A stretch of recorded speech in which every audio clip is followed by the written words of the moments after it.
Hello student, আজকের আমি সপ্তম শ্রেণীর দ্বিতীয় অধ্যায় অনুপাত অধ্যায়ের কোষে দেখি 2.2 এর সমস্ত অঙ্ক খুব সহজ পদ্ধতিতে সমাধান করে দেব।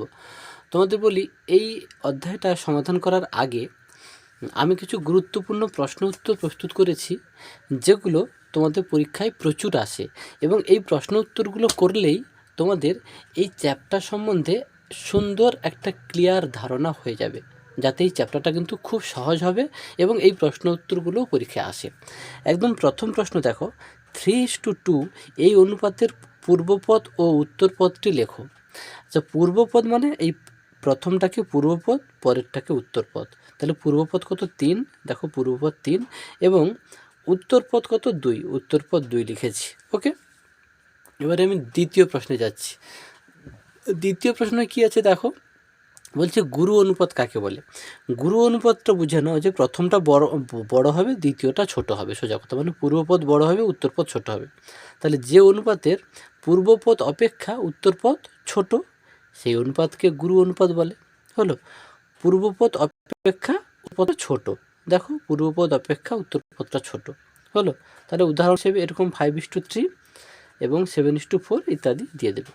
তার পরের প্রশ্ন দেখো, যেটা আছে লঘু অনুপাত।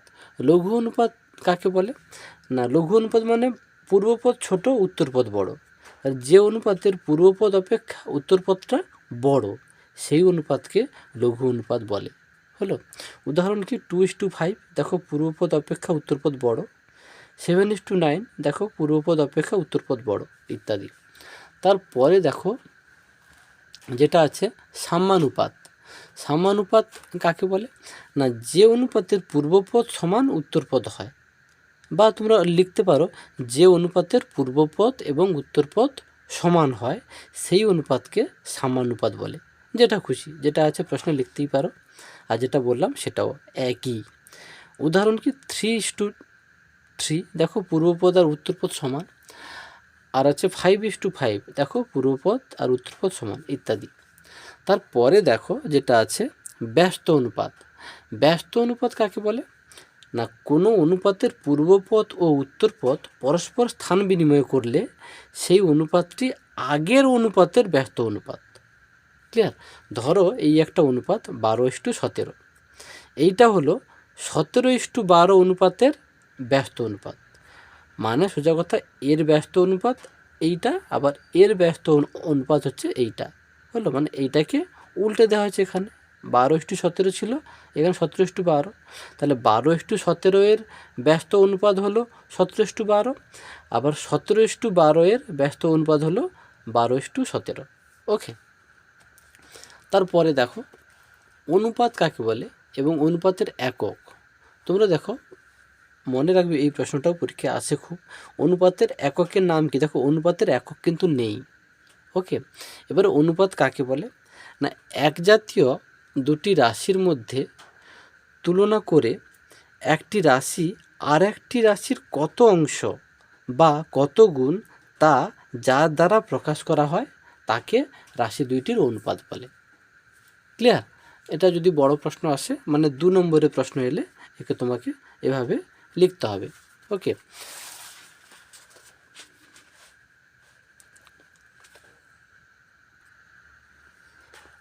দেখো এই যে তাকে রাশি দুইটির অনুপাত বলে। অনুপাত ইংলিশ কি? রেশিও। তারপরে 7-এর দিকে প্রশ্ন দেখো, এটা ক্লাস 10-এও এটা থেকে প্রশ্ন আসে। এই প্রশ্নটা খুব ভালো প্রশ্ন। মিশ্র অনুপাত বা যৌগিক অনুপাত। মিশ্র অনুপাত যা, যৌগিক অনুপাত তা। হলো, মিশ্র অনুপাত বা যৌগিক অনুপাত কাকে বলে উদাহরণ দিয়ে বোঝাও।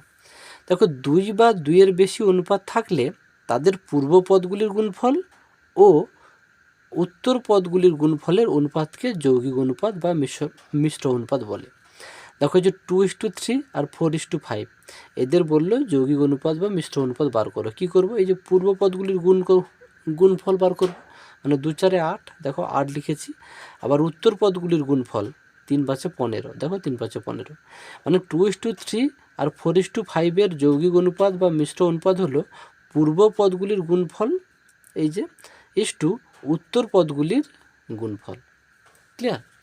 এরপরে দেখো 8-এর দাগে যেটা আছে, 8-এর দাগে দেখো, কোনো সাম্যানুপাতের 8 দিকে প্রশ্নটা কোনো সামানুপাতের ব্যস্ত অনুপাত সেটি নিজেই, কথাটি সত্য না মিথ্যা। দেখো ধরি একটি সামানুপাত 2:3, এর ব্যস্ত অনুপাত কী হবে?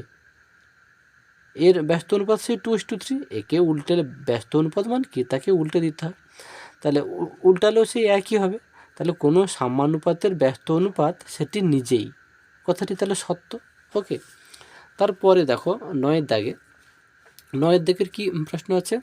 একটি অনুপাত, দেখো ধরি একটি অনুপাত 2:3 ধরেছি, ও তার ব্যস্ত অনুপাত, এর ব্যস্ত অনুপাত কত হবে? এইটার ব্যস্ত অনুপাত 3:2। তাহলে কোনো অনুপাত ও তার ব্যস্ত অনুপাতের যৌগিক অনুপাত ড্যাশ সমানুপাত হবে। দেখো আমি করে দেখিয়ে দিয়েছি যে ধরি একটি অনুপাত 2:3, এর ব্যস্ত অনুপাত কত হবে? 3:2। তাহলে এদের যৌগিক অনুপাত কী হবে? এই যে পূর্ব পদগুলির গুণফল ইস্টু উত্তর পদগুলির গুণফল।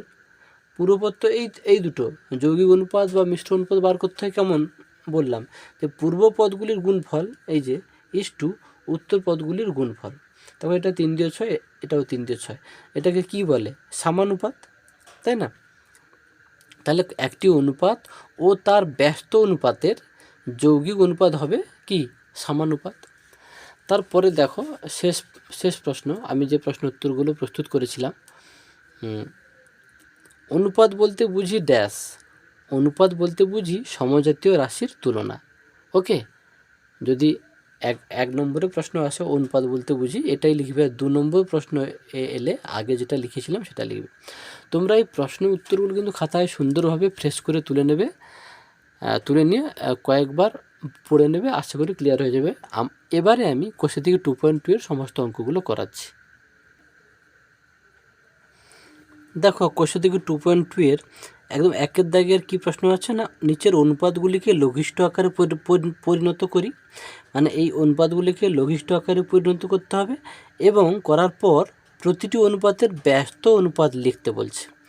তাহলে দেখো আমি এখানে অনেকগুলো অঙ্ক আছে, কয়েকটা করে দিচ্ছি, কেন সব তো একই তাই।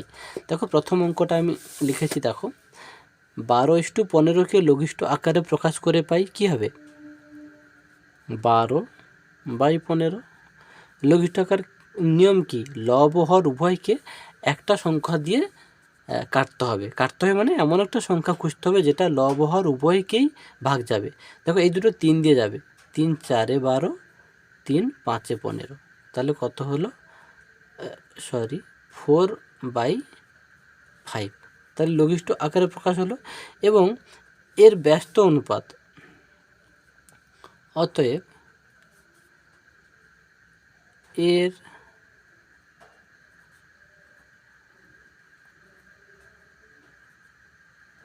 ব্যস্ত অনুপাত তাহলে কত হবে? এটাকে লঘিষ্ঠ আকারে প্রকাশ করলে কি হচ্ছে? 4/5, মানে কি 4, এটাকে আমি কি লিখতে পারি? 4:5। এর ব্যস্ত অনুপাত তাহলে কি হবে? 5:4।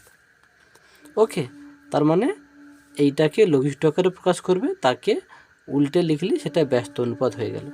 ওকে, তারপরের প্রশ্ন দেখো, আমরা যেহেতু একই সব করব না বললাম, তারপরে দেখো এই জাতীয়, এইটা নয় করছি ডির দাগে 169:221, ডির দাগেরটা করছি। ওকে, সবগুলো করছি না, তোমরা করে নেবে যেহেতু একই প্রশ্ন।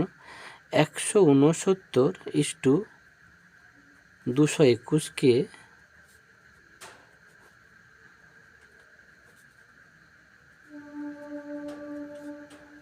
লঘিষ্ঠ আকারে প্রকাশ করে পাই কী হবে? তাহলে 169/169 কত? 221। ক্লিয়ার? তাহলে এইটা, এই লব ও হর দুটো কোন সংখ্যা দিয়ে কাটবে? দেখো তোমরা বিভাজ্যতার 2 3 5-এর নিয়ম মুখস্থ করে নেবে, যে স্যারের কাছে পড়ো। 2 3 5 দিয়ে যদি না যায় তাহলে কিন্তু 7 11 13 দিয়ে দেখবে। দেখো এটা কিন্তু 2 দিয়ে কাটার নিয়ম কি আমি একটু বলে দিই। শেষে যদি শূন্য অথবা জোড় সংখ্যা থাকে তাহলে 2 দিয়ে যাবে না। 5 দিয়ে কাটার নিয়ম কি? এই শেষের অঙ্কটা যদি 0 অথবা 5 থাকে তাহলে 0 অথবা 5 নেই, তাহলে 5 দিয়ে যাবে না। 3 দিয়ে কাটার নিয়ম কি, এদের যোগফল যদি 3 দিয়ে কাটে, একেও দেখবে এদের যোগফল যদি 3 দিয়ে কাটে মানে 3 দিয়ে ভাগ যায়, তবে পুরো সংখ্যাটা 3 দিয়ে যাবে। এই 2, 3 আর 5-এর নিয়ম। 2, 3, 5 না গেলে 7, 11, 13 দিয়ে দেখবে। এটা দেখো 13, যারা 13-র এই বর্গনামটা মুখস্থ করেছে, দেখো 13 13 আর 13 গুণ করলে কি 169, দেখো 13 যাবে। এটা 13 একে 13, এখানে 3 আছে 39, 13 3 39, ক্লিয়ার। 13 একে 13, 9 আছে 91, 13 7 91। তাহলে এটা কত দাঁড়ালো, 13/17 সমান কি লিখতে পারি, 13:17। তাহলে 169:121কে লঘিষ্ঠ আকারে প্রকাশ করে পাই কত, 13:17। তাহলে এর ব্যস্ত অনুপাত, অতএব এর ব্যস্ত অনুপাত বার করতে বলছে, যেহেতু 13:17 ব্যস্ত অনুপাত কী হবে, 17:13, 17:13। ওকে। আচ্ছা, তারপরে দেখো আমরা এই দাগেরটা করব, 9xy আর 12xy। হ্যাঁ, এই দুজনকে লঘিষ্ঠ আকারে প্রকাশ করব এবং তাদের ব্যস্ত অনুপাত লিখব। দেখো 9xy = 12xy, 12xyকে লঘিষ্ঠ আকারে প্রকাশ করলে পাই এরকম লিখব। দেখো x কাটা যাবে, y কাটা যাবে, ক্লিয়ার। 3 3 9, 3 4 12, তাহলে কত হবে, 3/4 সমান কি লিখতে পারি, 3:4, তাই তো। তাহলে 9xy = 12xyকে লঘিষ্ঠ আকারে প্রকাশ করলে পাই 3:4। অর্থাৎ এর ব্যস্ত অনুপাত লিখতে বলেছে, এর ব্যস্ত অনুপাত কত হবে, 3:4 এর ব্যস্ত অনুপাত 4:3। ওকে। তারপরে দেখো এফের দাগে 429:663। ওকে, আমি লিখে নিয়েছি। দেখো 429:663কে লঘিষ্ঠ আকারে প্রকাশ করলে পাই এরকম লিখেছি। দেখো এটা হচ্ছে, দেখো 2-এ তো যাবে না, 2-এ কাটার নিয়ম কি, 0 অথবা জোড় সংখ্যা নেই শেষে। 5-এ কি 0 অথবা 5 নেই, তাহলে 3-এ দেখো 9 4 13 14 15, এটা তাহলে 3-এ যাবে। 6 6 12 15, এটাও 3-এ যাবে, তাহলে 3-এ যাবে। দেখো এটা 3 1 3, 1 আছে 12, 3 4 12, 3 3 9, এটা 3 2 6, 3 2 6, 3 1 3, এটা দেখো 11 যাবে। 11 1 11, এখানে আছে কত, 3 33, 11 3 33। আচ্ছা, একে 11 কেটে দিলাম। আচ্ছা হ্যাঁ, 11 তো এটা তো যাবে না। আচ্ছা আচ্ছা, এটা দেখো একটু মিস্টেক হয়ে গেছে, এই দুটো কিন্তু 13-তে কাটবে, হলো 13 1 13, 1 আছে 13, 13 1 13। ওকে, এটাও দেখো 13 1 13, 9 আছে 13 7 91, ক্লিয়ার। এগুলো কিন্তু মাথায় রাখবে। 13/17 সমান কি লিখতে পারে, সরি 11/17, মানে 11:17। তো এই যে সবসময় লঘিষ্ঠ আকার প্রথমে কি বলেছি, 2 3 5 দিয়ে দেখবে, তারপরে কিন্তু 7-এ, তারপরে 11-য়, তারপরে 13-য়, এভাবেই পরপর দেখবে। আচ্ছা, অতএব তাহলে এর ব্যস্ত অনুপাত তাহলে কত হবে,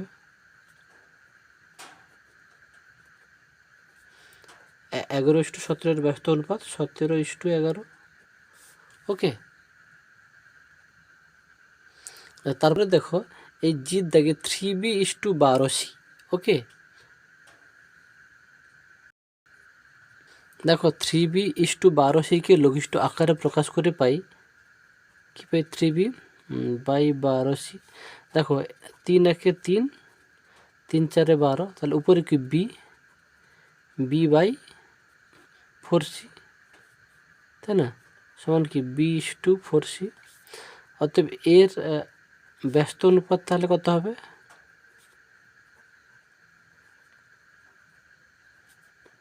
4c:b। ওকে, সোজা কথা, যেটা প্রশ্ন দিয়েছে তাকে লঘিষ্ঠ আকার করবো, লঘিষ্ঠ আকার করতে যেটা পাওয়া গেল তার আবার ব্যস্ত অনুপাতটা লিখতে বলছে। ওকে, দেখো তারপরে এইচের দাগের প্রশ্নটা বলছে 25 XYZ ইস টু 625 XYZকে লঘিষ্ঠ আকারে প্রকাশ করলে পাই এরকম। তাহলে এক্স এক্স কাটা গেল, ওয়াই ওয়াই কাটা গেল, জেড জেড কাটা গেল। ওকে, তাহলে এটা 5 কাটো, 5 5 25, একেও 5 একে 5, 1 12, 5 2 10, 2 25, 5 5 25, আবার 5 কাটো, 5 একে 5, 5 2 10, 5 5 25, তাহলে সমান কত হচ্ছে 1/25 সমান 1:25। অতএব এর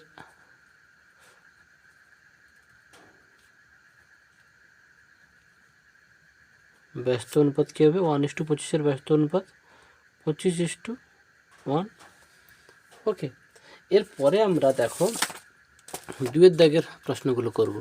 দুয়ের দিকে কী আছে? নিচের অনুপাতগুলিকে পূর্ণ সংখ্যার অনুপাত, মানে এগুলো দেখো এই যে দশমিক সংখ্যা আছে, এগুলো ভগ্নাংশ সংখ্যা আছে, তাহলে এগুলোকে কি বলছে? পূর্ণ সংখ্যার অনুপাতে প্রকাশ করতে বলছে এবং তার ব্যস্ত অনুপাত লিখতে বলছে। ক্লিয়ার? দেখো 2 এ প্রথম প্রশ্নটা আমি লিখেছি যে 2.5 ইস টু 12.5কে পূর্ণ সংখ্যার অনুপাতে প্রকাশ করলে হবে কি হবে? দেখো 2.5 ইস টু 12.5। আচ্ছা, এর দশমিক তুলে দাও, নিচে কি একের পিঠে একটা শূন্য, কেন দশমিকের পরে একটা সংখ্যা আছে তাই নিচে একের পিঠে একটা শূন্য। এটাও তাই, দেখো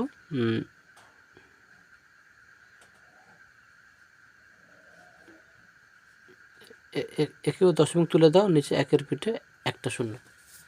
ক্লিয়ার? এবারে দেখো দুপাশে যেহেতু একই জিনিস আছে তাহলে উড়ে যাবে, এটাই নিয়ম। তাহলে 25 কত হবে? 125। ক্লিয়ার? তাহলে এটাকে তুমি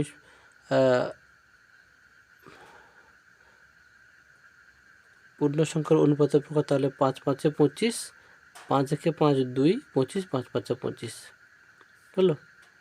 আবার 5 একে 5, 5 3 15 হলো। তাহলে 2.5 ইস টু 12.5কে পূর্ণ সংখ্যার অনুপাতে প্রকাশ করলে পাই এইটা। এবং এবারে কি লিখব? এবং আচ্ছা, 5 একে 5, 5 3 15, ঠিকই আছে তো। আচ্ছা, এখানে একটা ছোট্ট মিষ্টি বলছি, দেখো 5 5 25, আবার 5 একে 5, 2 25, এই 5 একে 5, এটা 5 2 10 হলো, সরি 5 2 10, এখানে 2 আছে, 25, 5 5 25, 5 একে 5, 5 5 25 হলো, 1:5 হয়েছে হলো। এবার এর ব্যস্ত অনুপাত এবং এর ব্যস্ত অনুপাতটা লিখতে বলেছে, মানে 1:5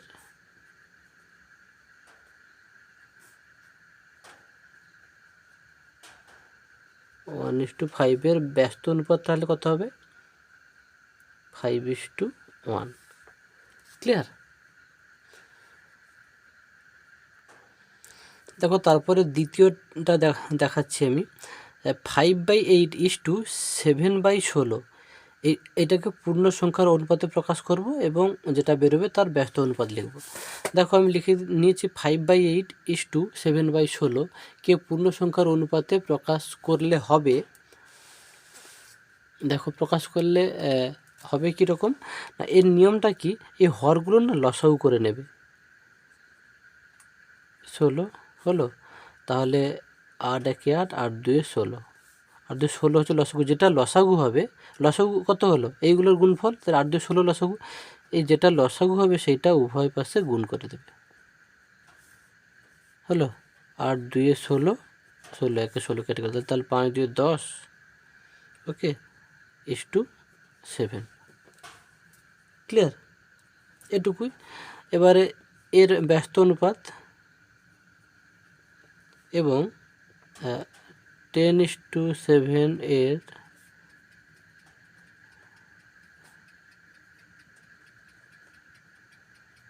ব্যস্ত অনুপাত কত হবে? 7:10 হলো।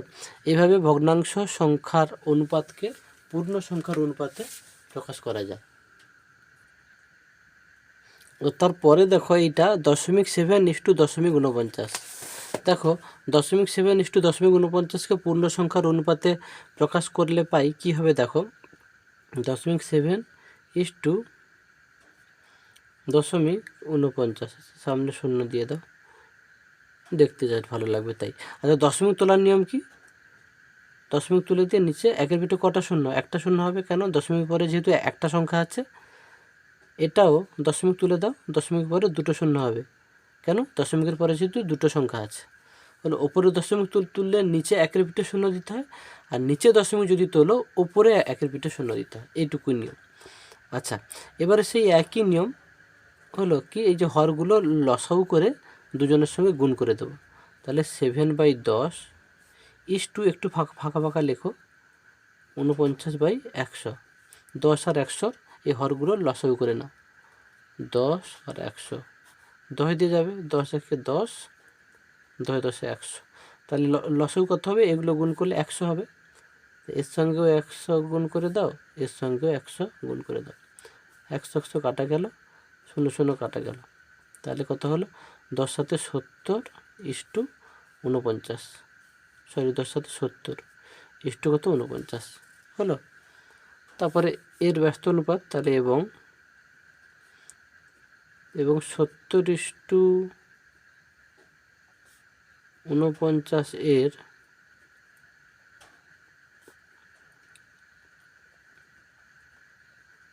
ব্যস্ত অনুপাত কত হবে? 70:49 এর ব্যস্ত অনুপাত কত হবে? 49:70, 49:70।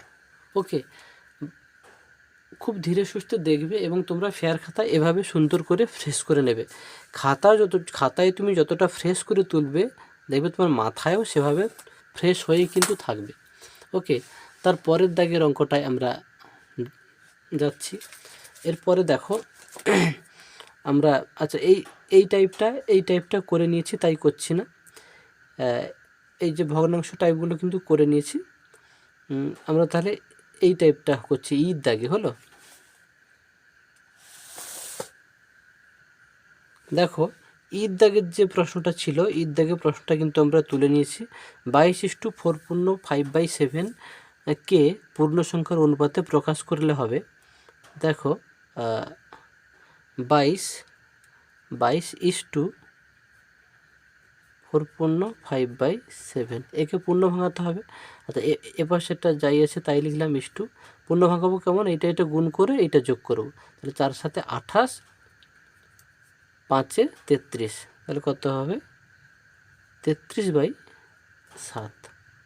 ওকে, এবার ঠিক সেই একই নিয়ম, এর নিচে কিছু নিয়মে 1 আছে। তাহলে এদের হরগুলো লসাগু, 1 আর 7-এর লসাগু কত হবে?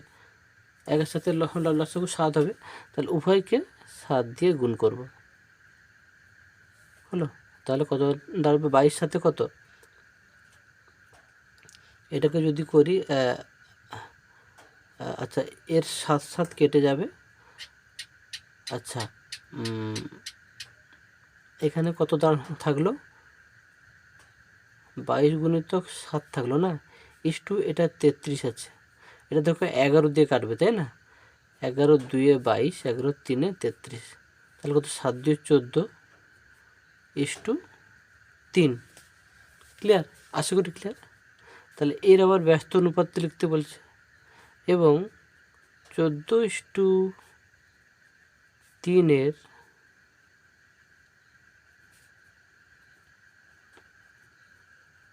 14:3 ব্যস্ত অনুপাত কত হবে? 3:14। ক্লিয়ার? আচ্ছা, তারপরে দেখো জি এর দাগে প্রশ্নটা আমি তুলে নিয়েছি। 1/2/5:7/10 কে পূর্ণ সংখ্যার অনুপাতে প্রকাশ করলে কি হবে? আচ্ছা, প্রকাশ করলে একে আগে পূর্ণ ভেঙে নাও। 5 একে 5, 6 7, এটা গুণ করবে আর এটা যোগ করবে, আর নিচে যা থাকে তাই লিখতে হয়। ইস্টু কত? 7/10। কি বলেছি? এই ভগ্নাংশ সংখ্যাকে পূর্ণ সংখ্যার অনুপাতে প্রকাশ করতে হলে হরগুলোর লসাগু করতে হয়। 5 একে 5, 5 2 10, তাহলে লসাগু কত হবে? এগুলো গুণ করো, 5 2 10, তাহলে লসাগু দিয়ে উভয় পক্ষে গুণ করে দেবে। এখানেও গুণিতক 10, এখানেও গুণিতক 10, 10 10 কাটলো, 5 একে 5, 5 2 10, তাহলে কত হলো? 14:7 হলো। তাহলে এর আবার ব্যস্ত অনুপাত লিখবে কত না, এবং 14:7 এর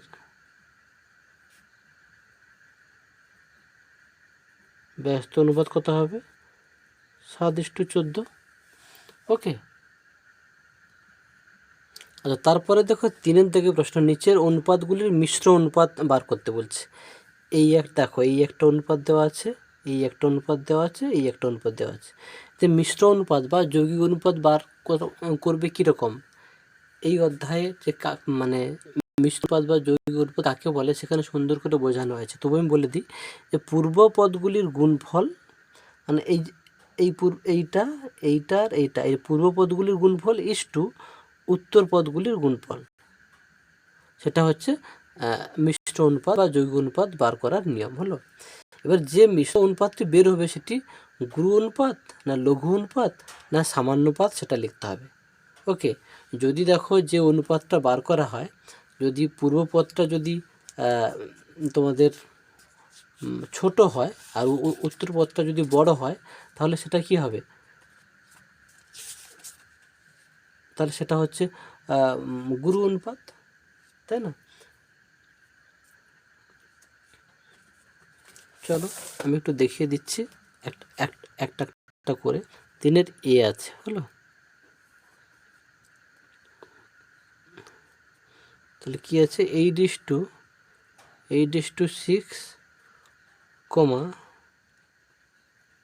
3:6, 26:13 অনুপাতগুলির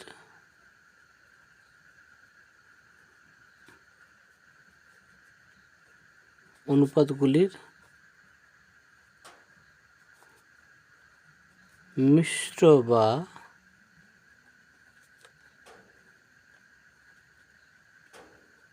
যৌগিক অনুপাত হবে, কি হবে, যে পূর্ব পদগুলির গুণফল, মানে 8:3:26 6:6:13 6:6:13। ক্লিয়ার? আশা করি তোমরা বুঝতে পারছো।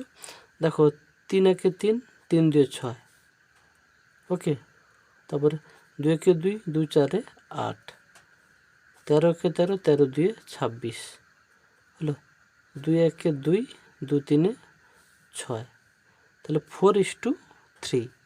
ক্লিয়ার? তাহলে কত হবে, 4:3। এর যেহেতু পূর্ব পদটা যেহেতু উত্তর পদের থেকে বড়, তাই এটা কি হবে, গুরু অনুপাত। পূর্ব পদটা যদি উত্তর পদের থেকে বড় হয়, এটা বড় এটা ছোট হলে গুরু অনুপাত, আর এটা ছোট এটা বড় হলে তখন হবে লঘু অনুপাত। ওকে, তাহলে দেখো মনে রাখবে প্রথমটা বড় হলে সেটা গুরু অনুপাত, তাহলে এটি কি লিখবে, গুরু অনুপাত।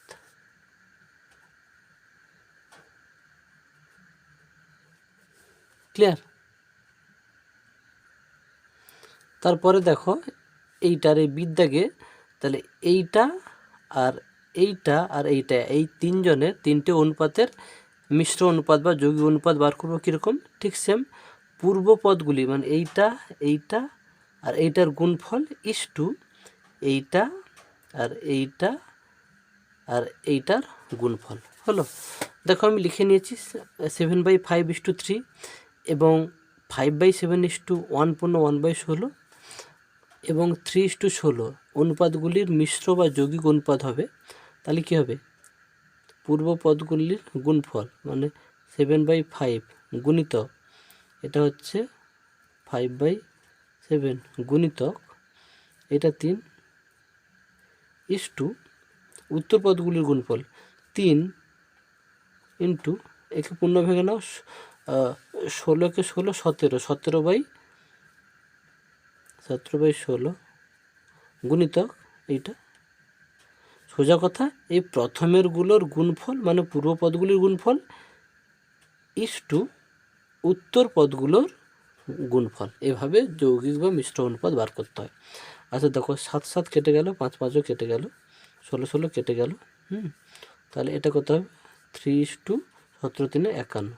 প্রথমটা বড় হলে গুরু অনুপাত হয়, তাহলে এটাই কী হবে? লঘু অনুপাত। এটি লঘু অনুপাত।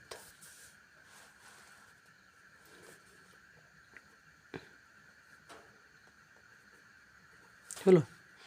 যারা দেখতে পান দেখো 7 7 কেটে গেছে, 5 5 কেটে গেছে, 3 থেকে গেছে, এখানে 16 16 কেটে গেছে, তাহলে 3 থাকলো, 17 3 51। তাহলে প্রথমটা যদি বড় হয় তখন কিন্তু গুরু অনুপাত, আর প্রথমটা ছোট মানে পূর্বপদ ছোট, উত্তরপদ বড় হলে সেটা লঘু অনুপাত। ওকে, বুঝিয়ে দিলাম।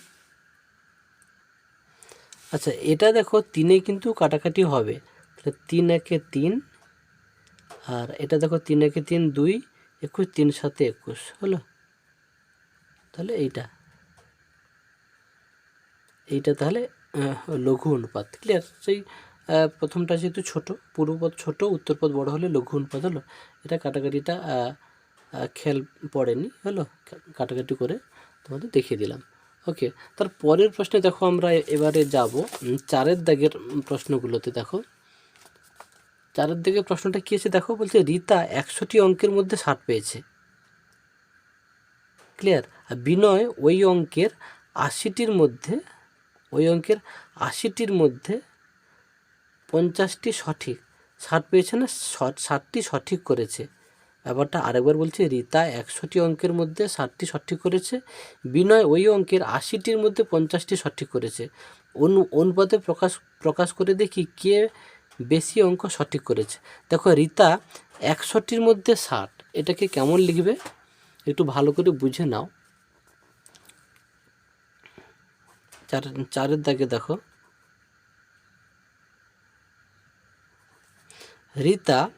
রীতা কি করেছে? 100টি অঙ্কের মধ্যে 60টি সঠিক করেছে।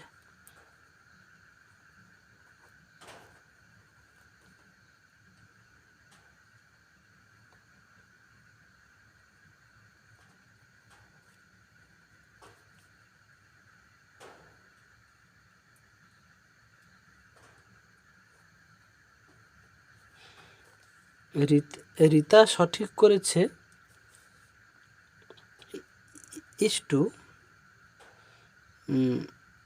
তারপরে কি আছে যেন, বিনয়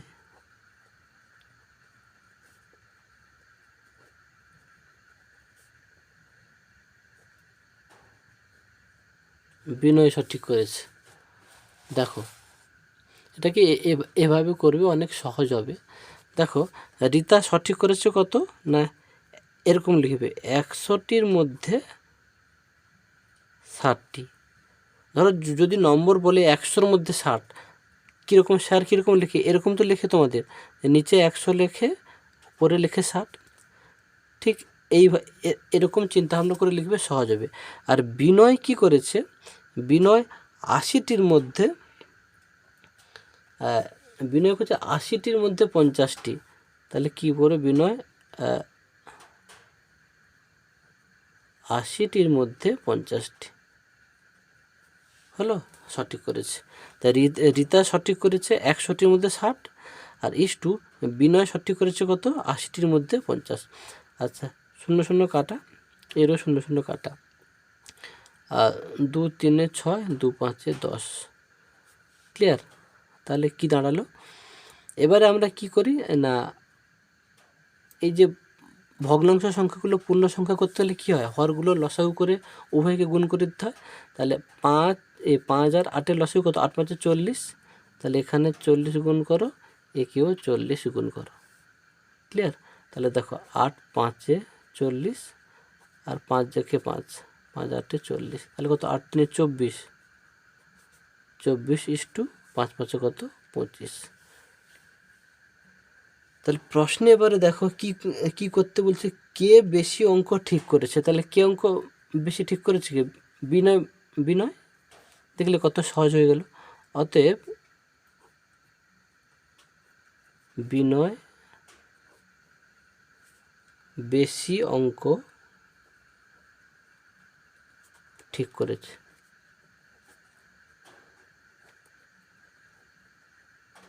এইভাবে করবে, এই অঙ্কগুলো কিন্তু খুব সহজ মনে হবে। ওকে, দেখো 4-এর দাগে যেমন করলাম 5-এর দাগেও ঠিক তেমন পদ্ধতি করবে, সহজ লাগবে। এবছরে মাধ্যমিক পরীক্ষায় আমাদের বিদ্যালয়ে 150 জন পরীক্ষার্থীর মধ্যে 100 জন গ্রেড এ পেয়েছে। তার নিচে 150 হবে, ওপরে 100। আবার পাশের বিদ্যালয়ে 100 জন পরীক্ষার্থীর মধ্যে 80 জন গ্রেড এ পেয়ে উত্তীর্ণ হয়েছে। এবছর মাধ্যমিকে কোন বিদ্যালয়ে গ্রেড এ পেয়ে ভালো ফল করেছে তা অনুপাতে প্রকাশ করতে বলছে। তাহলে আমাদের বিদ্যালয়ে গ্রেড এ পাওয়া পরীক্ষার্থী ইস-টু পাশের বিদ্যালয়ে গ্রেড এ পাওয়া পরীক্ষার্থী, নাকি? তাহলে কি লিখব?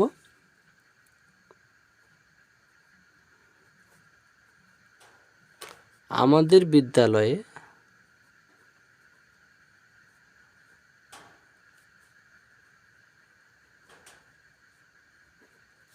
গ্রেড এ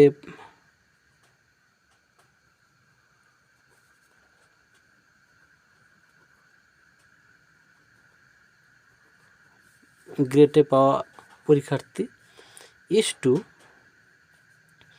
পাশের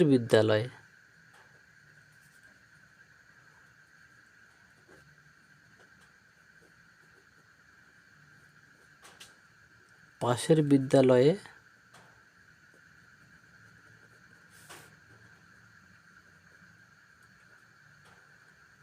গ্রেড এ পাওয়া পরীক্ষার্থী।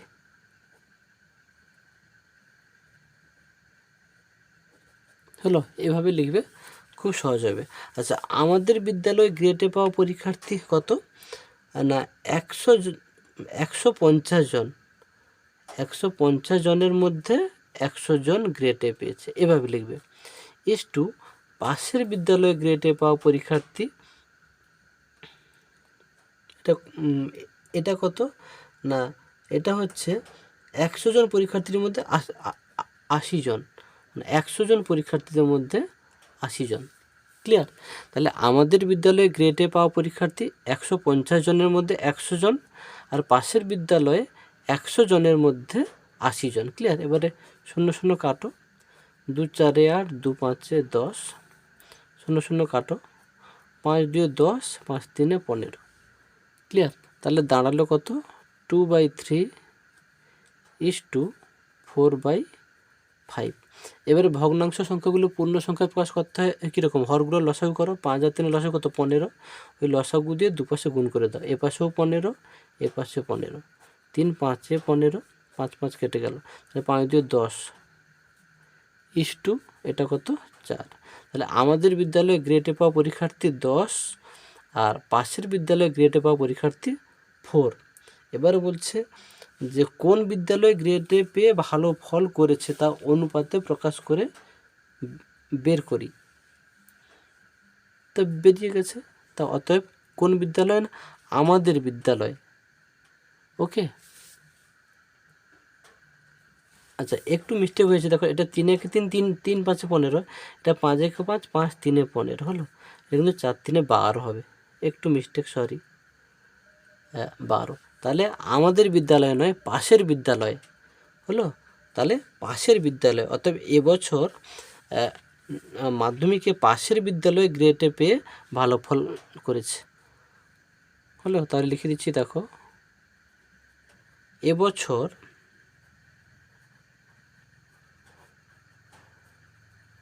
মাধ্যমিকে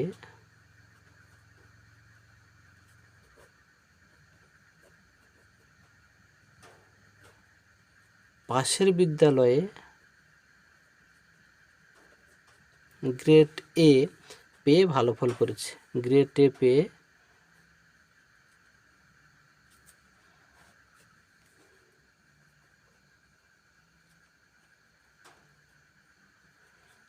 ভালো ফল করেছে। ওকে, আচ্ছা তারপরে দেখো 6-এর দাগের প্রশ্নটা বলছে দুটি বাড়ির দামের অনুপাত দিয়েছে, তাহলে কি লিখব? প্রথম বাড়ির দাম বাই দ্বিতীয় বাড়ির দাম সমান 4/3, একে এভাবে লেখা যায়। এবার দ্বিতীয় বাড়ির দাম দিয়ে দিয়েছে, প্রথম বাড়ির দাম কত হলো, তাহলে এটা আপাতত করি। তাহলে আমি কি লিখব?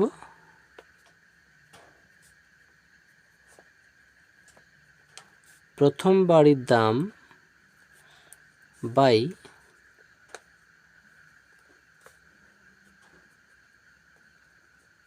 দ্বিতীয় বাড়ির দাম সমান কত দিয়েছে বইতে? 4/3। এবারে দ্বিতীয় বাড়ির দাম দিয়েছে, তাহলে দ্বিতীয় বাড়ির জায়গায় ওই দামটা বসিয়ে দেব, বা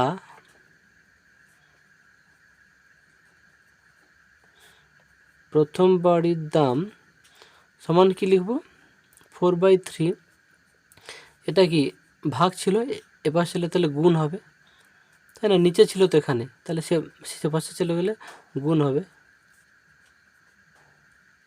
দ্বিতীয় বাড়ির দাম। তাহলে প্রথম বাড়ির দামটা বেরিয়ে যাচ্ছে, তাহলে 4/3 ইন্টু দ্বিতীয় বাড়ির দাম কত দিয়েছে? 4,20,000 টাকা। 4,20,000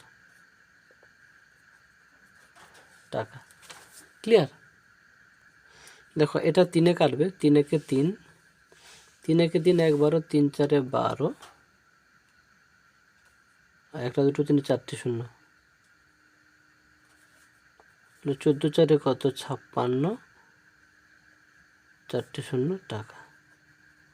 তাহলে প্রথম বাড়ির দাম চেয়েছিল, প্রথম বাড়ির দামটা কিন্তু আমরা বার করে ফেললাম। এবারে কি বলছে দেখো, বলছে প্রথম বাড়ির দাম যদি 70,000 টাকা বেশি হতো তখন তাদের দামের অনুপাত।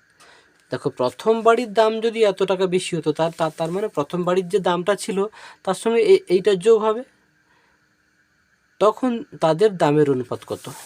তাহলে দেখো লিখছি, অতএব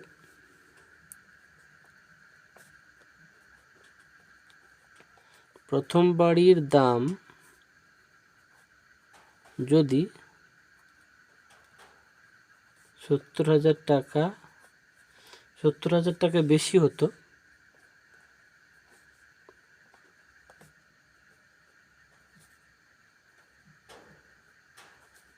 তখন তাদের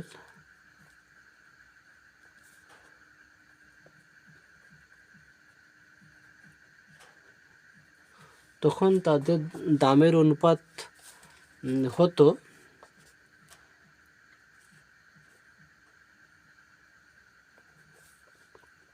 কত হবে বলো? প্রথম বাড়ির দাম যদি 70,000 টাকা বেশি হতো, প্রথম বাড়ির দাম ছিল তো এইটা, তাহলে এইটার সঙ্গে 70,000 যোগ হবে, তাহলে 56 4টে শূন্য প্লাস 70,000 ইস টু দ্বিতীয় বাড়ির দামটা তো কিছু বলেনি, মানে দ্বিতীয় বাড়ির দাম যেটা বইতে দেওয়া ছিল 4,20,000। ওকে, 4,20,000। আচ্ছা, এটা তাহলে যোগ করলে কত হবে? এটা যোগ করলে হবে 63 4টে শূন্য, আর এটা 42 4টে শূন্য, 4টে শূন্য 4টে শূন্য কাটা, 7 6 42, 7 9 63, তাহলে 9:6 হলো। 7 9 63, 7 6 42, আর 3 2 6, 3 3 9। ক্লিয়ার?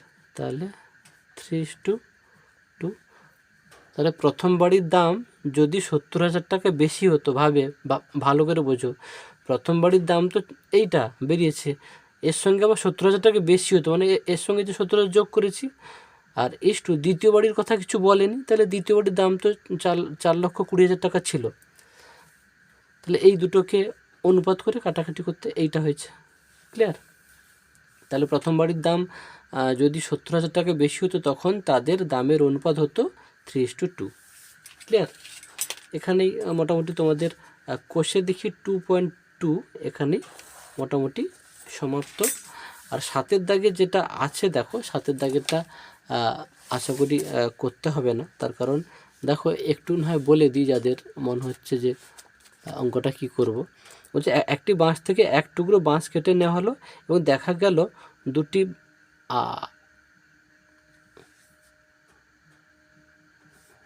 গেল দুটি অংশের বাঁশের দৈর্ঘ্যের অনুপাত দিয়েছে, দুটি অংশে দেখো বাঁশের অনুপাত দিয়েছে 3:1।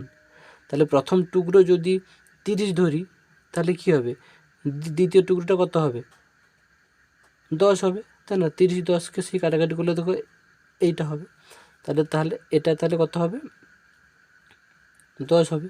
তাহলে মোট বাসের দৈর্ঘ্য কত, 30 আর 10 কত হবে, 40, তাই না? এরকম করতে হবে আর কি। আবার এটাও দেখো 3:1 হলে আরও কি হতে পারে, মানে এর সঙ্গে 10 গুণ করা হয়েছে মানে এর সঙ্গে 10, তুমি এর সঙ্গে 20 গুণ করো, 20 3 কত, 60, এর সঙ্গে আচ্ছা এটা হচ্ছে 15 করেছে তাই না, এটা 15 করেছে মানে দুজনের সঙ্গে নিশ্চয়ই 15 গুণ করতে হবে। তাহলে 15 3 45, 15 3 কত, 45, আর 15 1 15, তাহলে 15 আর 45 যোগ করো, যোগ করলে মোট কত হবে, তো 40 50 60, ক্লিয়ার? এটুকুই, আশা করি তোমরা বুঝতে পেরেছো। আর একটু বলে দিই, এটা পরীক্ষায় আসবে না। একটা বাঁশ থেকে এক টুকরো বাঁশ কেটে নেওয়া হলো, একটা বড় বাঁশ থেকে এক টুকরো বাঁশ কেটে নেওয়া হলো, দেখা গেল দুটি অংশের বাঁশের দৈর্ঘ্যের যে অনুপাত 3:1, এই যে 3:1, তাহলে প্রথম টুকরো বলেছে 30 মানে কি, এর সঙ্গে নিশ্চয়ই 10 গুণ করেছে, এর সঙ্গে 10 গুণ মানে এর সঙ্গে 10 গুণ করতে হবে। অনুপাত মানে কি, দুজনকে একই জিনিস দিয়ে গুণ করতে হবে। তাহলে 1 10 মানে 1 10, তাহলে এটা 10 গুণ করতে 30, 1 10 গুণ করতে তাহলে দেখো 10 1 10, তাহলে মোট কত, 30 আর 10 40। এবার দেখো দ্বিতীয়টা কি বলছে, 15 দিয়েছে মানে একে নিশ্চয়ই 15 গুণ করেছে, তাহলে একেও 15 গুণ করো, 15 3 45, আর এটা তো 15 দেওয়া আছে, এই দুটো যোগ করো, 45 50 60, তাহলে 60 হলো। ওকে, এখানে সমাপ্তি। এর পরের ভিডিওতে আমরা কোষে দেখি 2.3 আমরা কিন্তু আনবো। তোমাদের যাদের ভিডিওগুলো বুঝতে একটু সমস্যা হচ্ছে, তোমরা 2-3 বার করে দেখবে, আশা করি ক্লিয়ার হয়ে যাবে। যেভাবে আমি অঙ্কগুলো খুব সহজ পদ্ধতিতে, খুব ছোট পদ্ধতিতেও করে দিচ্ছি, আশা করি তোমাদের সহজবোধ্য হবে। এর পরের ভিডিওতে আমরা 2.3 আনবো, এবং সঙ্গে অন্যান্য ক্লাসেরও ভিডিওগুলো আমরা কিন্তু দিয়ে দিচ্ছি। খুব তাড়াতাড়ি প্রথম পরীক্ষার সিলেবাস শেষ করব এবং তারপরে রায়মার্টিনের সলভ দেব তোমাদের। তো তোমরা চ্যানেলের প্লে লিস্টে গিয়ে দেখবে, প্রতিটা ক্লাস আলাদা আলাদা করে প্লে লিস্ট তৈরি করা আছে। ওকে।